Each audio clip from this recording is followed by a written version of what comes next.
unlike you with just a high school diploma. The man I'm marrying is a college graduate and an elite.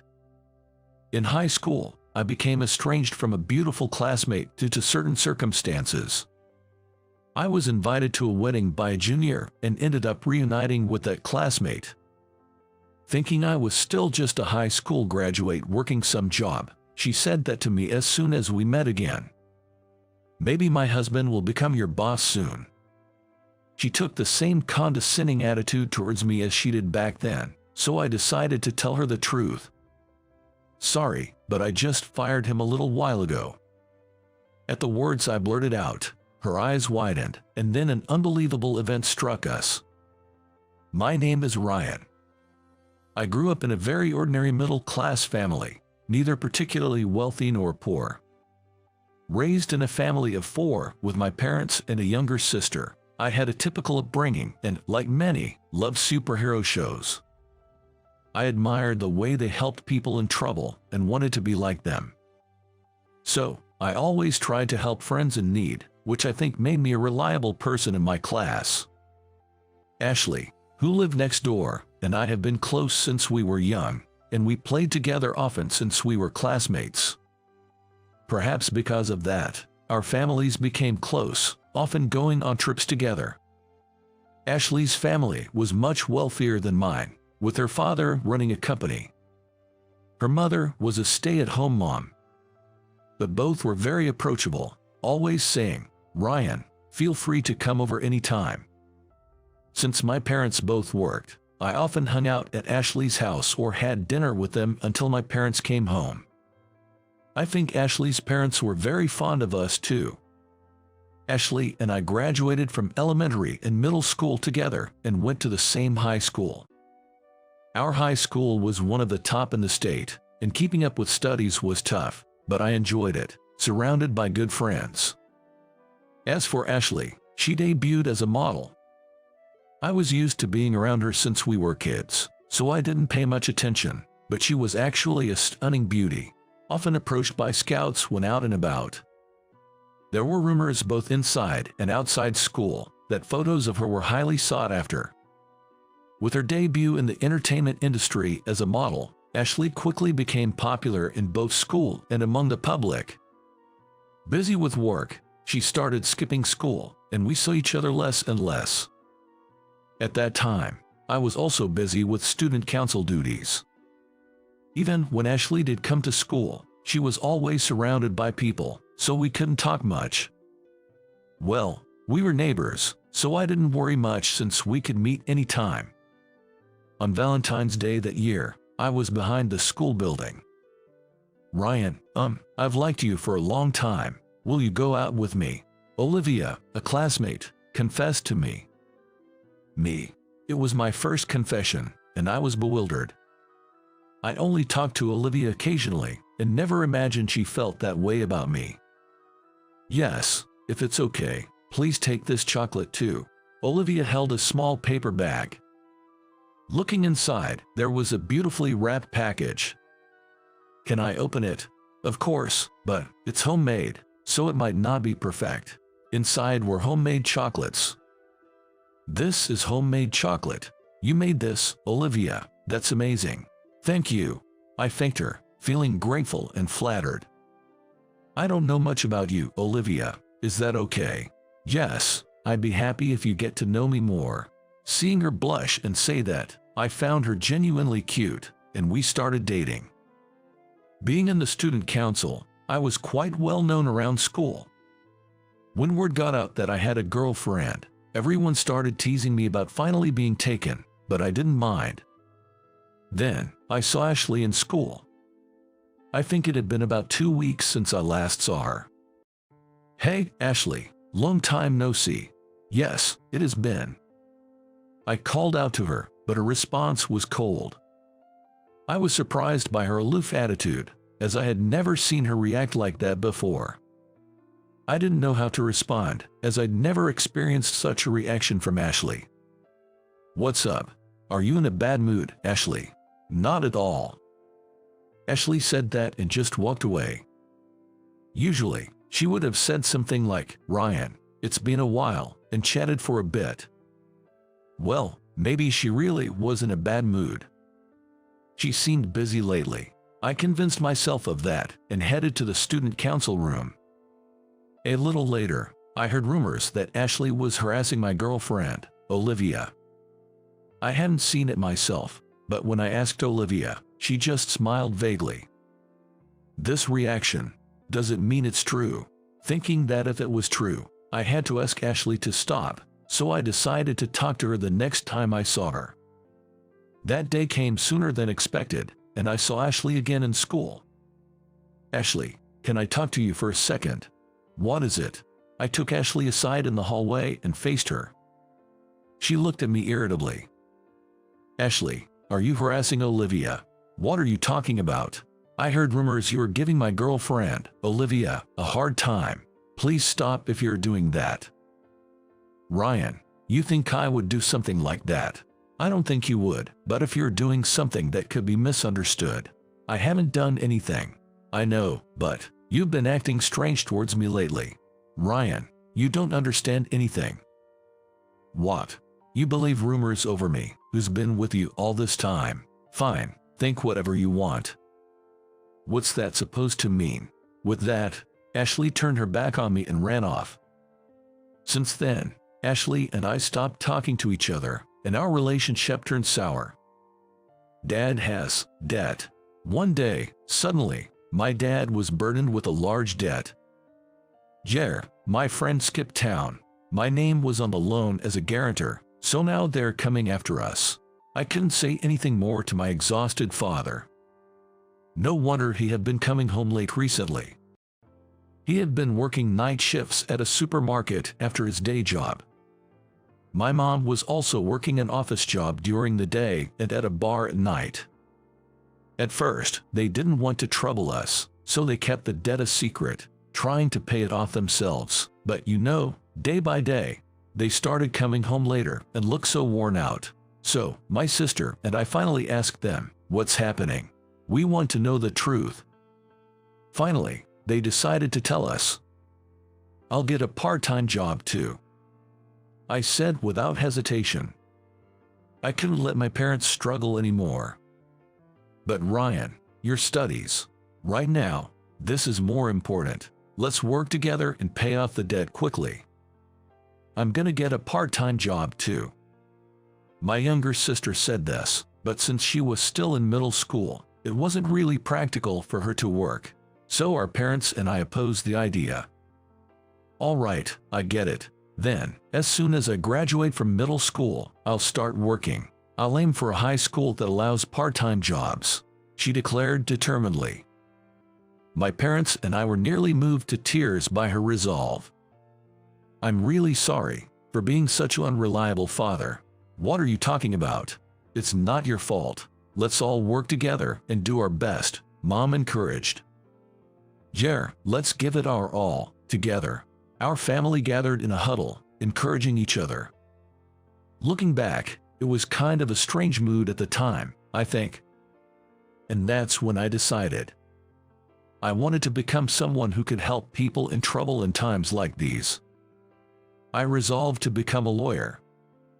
The next day, I found a part-time job and began a busy life juggling school, student council, and work. Working all day on weekends, I had less and less time to spend with my girlfriend, Olivia. I felt bad about it, but paying off the debt was my top priority, so I just texted her, "Right now, there's something I need to prioritize over spending time with you." She replied, "I understand. Thank you for everything up until now." And so, we chose to go our separate ways. Even after that, I continued to live a whirlwind life, and before I knew it, I was almost in the summer of my senior year of high school. It was time to seriously decide on the college I wanted to attend. But I was really struggling with this decision. Since that day, I had set my sights on becoming a lawyer, but my dad's debt wasn't fully paid off yet. Could I really handle studying and working if I went to college now? Or should I wait until next year to go to college? Honestly, I can enroll in college anytime. So maybe shouldn't I first work right after high school and pay off all the debt before thinking about college? Yes, I should get a job first. With that in mind, I decided to talk to my high school career counselor the next day. I explained everything to the counselor without holding back and said I wanted to work. Got it, we'll try to find you a job with the best possible conditions. Let's work hard, the counselor encouraged.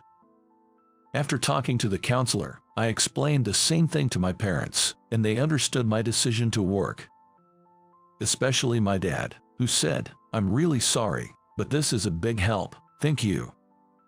In our top-ranking high school in the state, very few students opted for employment, and there were only 3 of us, including me, in the school's job seminar for those wanting to work. "Ryan, why are you choosing to work?" asked a classmate who was also looking to get a job. "I have my reasons," I said vaguely. I had no intention of revealing my dad's debt situation. That day, after school and my part-time job, I arrived home late at night to find someone calling out Ryan outside the house.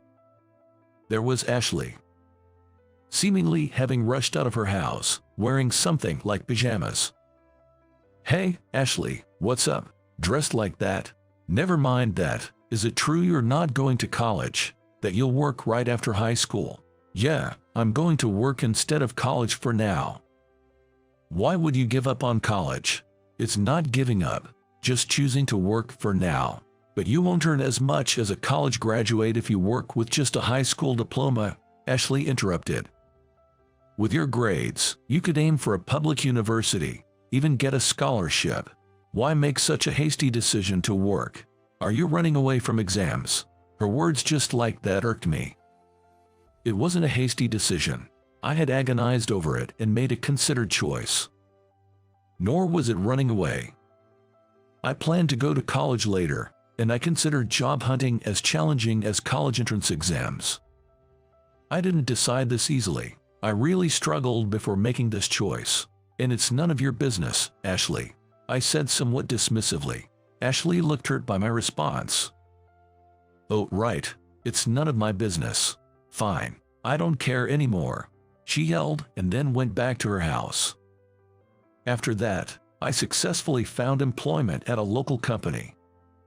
Ashley, meanwhile, got accepted into a prestigious university and became known as the beautiful model genius who got into a top university.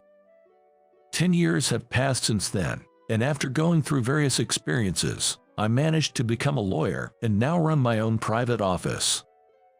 Finally finished with that big case.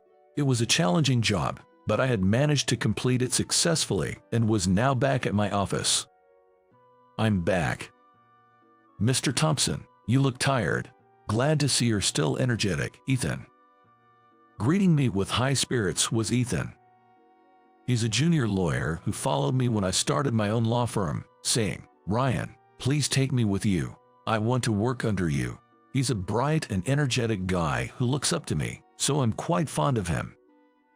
"Mr. Thompson, do you have a moment?" As I was tidying up some documents, Ethan approached me, more serious than usual. Usually, when he's like this, he's either broken some office equipment or upset a client. "What is it? Did you break another vase, or did you upset Bradley again? How many times have I told you not to call elderly clients old man?" "No, it's not that. Sure, Bradley did say to me, 'I find your attitude offensive. Don't ever appear before me again.' But that's not it." "Oh, he did say that." "Actually, well, I'm getting married," Ethan said nervously. "Wow, congratulations. I never expected my younger colleague Ethan to beat me to marriage, but it's genuinely a happy occasion. I've been single for nearly 10 years, so I can't help but feel a bit envious." "Is she the slightly older girlfriend you mentioned? You said she's really beautiful." "Yes, she's a former model and the daughter of a company president. We're planning a grand wedding, and I was wondering if you could give a speech, Mr. Thompson." "Of course, I'd be honored," I enthusiastically agreed, patting Ethan's shoulder. I knew Ethan had a girlfriend, but I remembered him saying, "She's way out of my league." Honestly, I'm struggling to keep up with her. As much as I care for my colleague, I don't like to meddle in his personal life, so I've always just responded with, "That sounds tough." That day, I said to Ethan, "This is to celebrate your wedding," and took him out to a bar. We had a blast, eating and drinking a lot, all on me. Today, about 6 months later from that day, was the day of Ethan's wedding. There's something I've been aware of for a while now. I realized it when I received the wedding invitation from Ethan. His bride-to-be is someone I know. And about what's going to happen today. After arriving at the wedding venue and checking in, I encountered the bride as I walked around. "Ryan, it was you, after all." Ashley. Ethan's bride was none other than Ashley, my childhood friend. When Ethan handed me the wedding invitation, I was shocked to see a familiar name under the bride's side. I remembered Ethan mentioning his girlfriend was a slightly older former model and daughter of a business magnate. When I heard Ethan's boss's name, it sounded so familiar. I was surprised. Ashley said. "Me too." Ashley and I hadn't spoken or even seen each other since that day 10 years ago when she criticized my decision not to go to college. "By the way, Ryan, as Ethan's senior, does that mean you're a lawyer now?" "Jay, that's right." "How did someone like you, who just finished high school, become a lawyer?" "You didn't just claim it without any basis, right? You didn't, pay for your qualification, did you?" "No way. I passed the exam fair and square and have the proper qualifications. I run my own law office now, and Ethan works there too. It'd be ridiculous if I, the director, didn't have a law license." Ashley still seemed skeptical. "Unlike you, a high school graduate, my husband-to-be Ethan is a graduate from the same prestigious university as me, an elite with a college degree. Soon, he'll be the director of your office." Ashley looked down on me as she said that, but I decided to enlighten her about a future that wasn't going to happen. "Sorry, but as for Ethan, I just fired him from our office." At the words I blurted out, Ashley was dumbfounded. "What? And you two aren't officially married yet, right? You might want to reconsider that." Leaving Ashley stunned behind, I decided to head back to the venue. Ashley, now a retired model, was working as a secretary in her parents' company. She had invited many acquaintances from her modeling days to the wedding, making it quite a lively event. The wedding went off without a hitch, and Ashley and Ethan exchanged vows before God. Ashley looked stunning in her wedding dress, and Ethan was very dapper in his white tuxedo. With the wedding ceremony over, it was time for the reception. I was sitting at the reception venue, but the reception wasn't starting. The scheduled start time had already passed. The venue started to buzz with whispers, and guests began asking, "Has something happened?"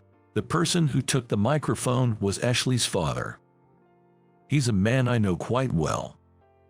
"Ladies and gentlemen, I regret to inform you due to unforeseen circumstances, we have to cancel the reception.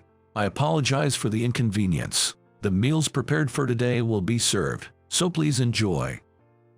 After speaking quickly, he hurriedly left the venue. The sudden cancellation of the reception caused a stir among the guests, turning into quite a commotion. I quietly slipped out of the noisy venue and into the hallway. "Mr. Evans." "Ryan." There stood Ashley's father, looking utterly exhausted. "Ethan got arrested, didn't he?" At my words, he nodded. Ethan had been withdrawing extra money from client accounts and using it for himself. I first learned about it when a family member of one of Ethan's clients informed me.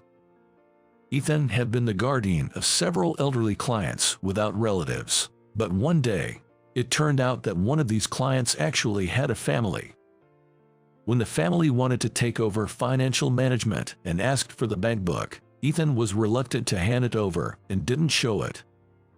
Suspicious, the family reported the bank book as lost and had it reissued, only to discover that the balance was clearly wrong. This person had been hospitalized several times, and each time, $10,000 was withdrawn as hospital fees. It was Ethan, acting as the legal guardian, who had been paying this to the hospital. I know that hospital fees rarely cost $10,000, which is an unusually high amount. The way the money was being used was suspicious, the family told me, and that's when I first became aware of the issue. To my embarrassment, I had been completely unaware of it. Following this, I investigated whether Ethan was doing something similar with other clients and discovered that he had done the same thing to 5 other clients. All of them were people for whom Ethan had been the legal guardian. When I confronted Ethan about it, he admitted everything. Yes, I did it. Can I hear the reason? I was gifting my girlfriend with luxury brands and gambling. Wasn't the salary we were paying you enough to live on? I could manage living on the salary, but I wanted to give gifts to keep my girlfriend with me. She was too good for me, Ethan continued, leaving me speechless. I had this conversation with him just a week before the wedding. Immediately, I filed a disciplinary request, explained the situation to the victims and their families, and apologized.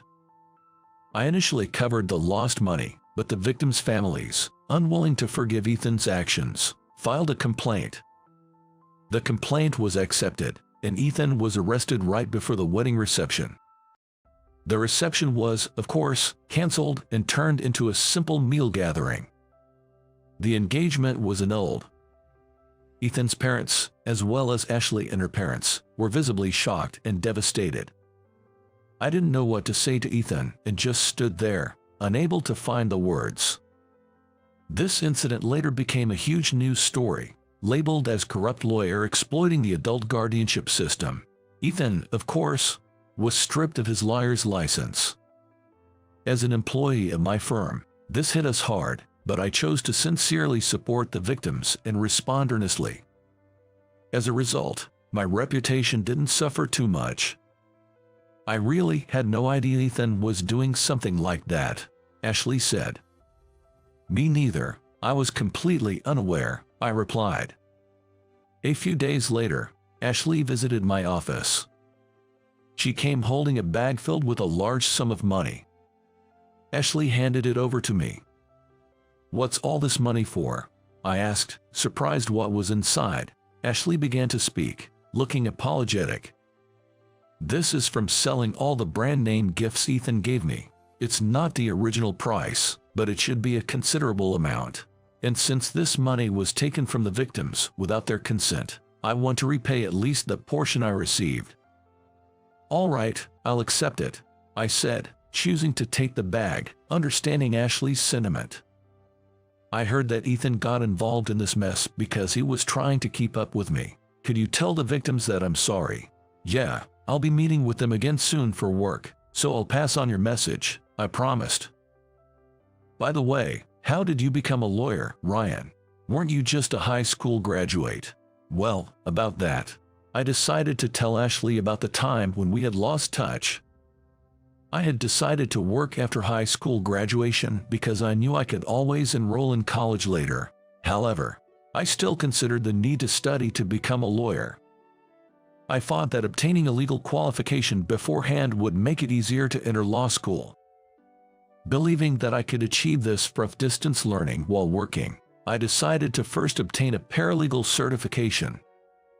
With this qualification, I could take the bar exam without attending law school if I passed a preliminary exam. So, I worked at a local company while studying hard and eventually obtained my paralegal certification for correspondence courses. Immediately after, I switched jobs to become a paralegal, gained practical experience, and studied relentlessly to pass the bar exam. I may say so myself, but I passed the bar exam at an unprecedented speed, completed my legal apprenticeship, passed the judicial examination, and finally achieved my dream of becoming a lawyer.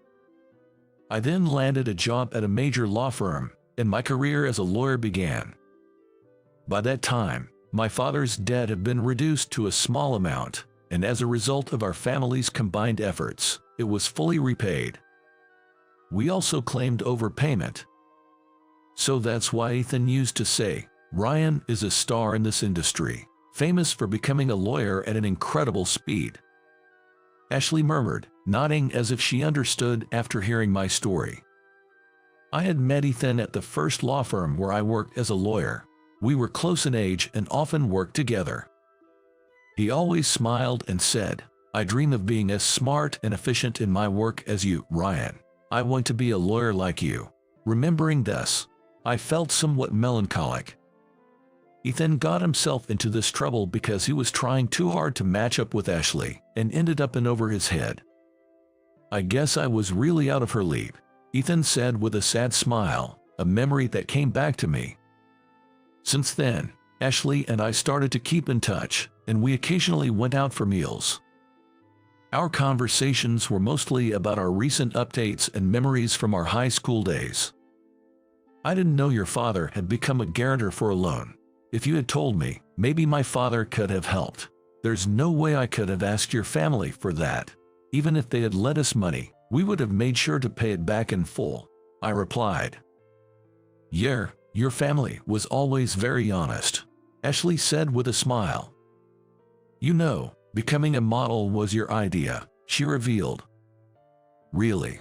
At the high school festival, remember the fashion show where the home economics club made outfits? You saw me in one of those outfits and said, 'Ashley, you really look like a model. It suits you so well. Maybe this glamorous world is meant for you.' That's why I decided to give modeling a try." I don't remember that at all, I thought, but I figured Ashley probably realized I didn't remember. "And about the rumor that I harassed your girlfriend in high school, that was completely false." "Oh, right, that rumor. So it was false.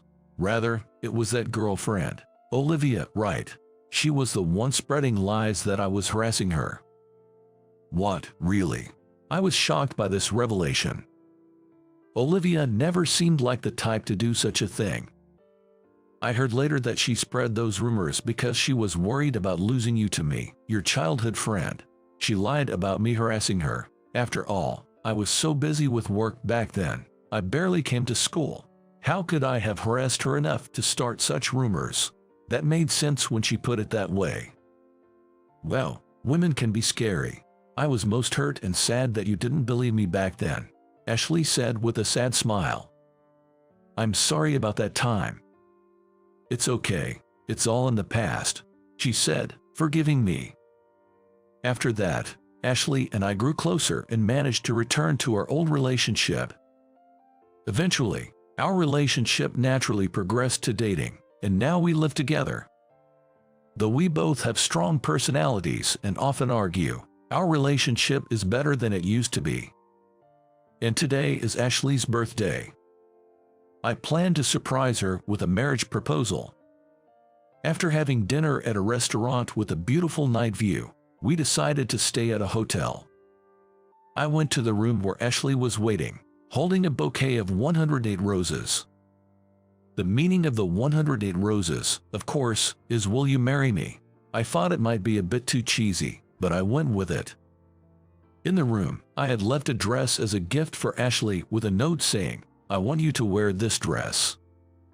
I wondered if she had changed into it as I arrived nervously at the room. When I knocked and entered, there was Ashley, wearing the dress I gifted. "Ryan, thank you for the dress. It's exactly my style," she said. "I'm glad, because I have another present for you." "Really? What is it?" In front of Ashley, intrigued, I held out the bouquet of roses and professed, "Ashley, will you marry me?" Tears streaming down her face, Ashley said, "Yes, I will. Thank you." I couldn't help but think, if I had just trusted her and openly talked about my father's debts and my need to work, maybe I wouldn't have taken such a long detour to get here.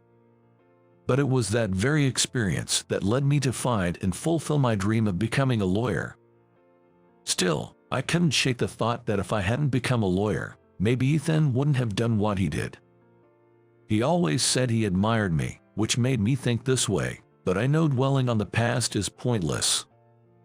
The future is uncertain, but now, as a husband to Ashley, I want to trust her words and work together, striving forward side by side,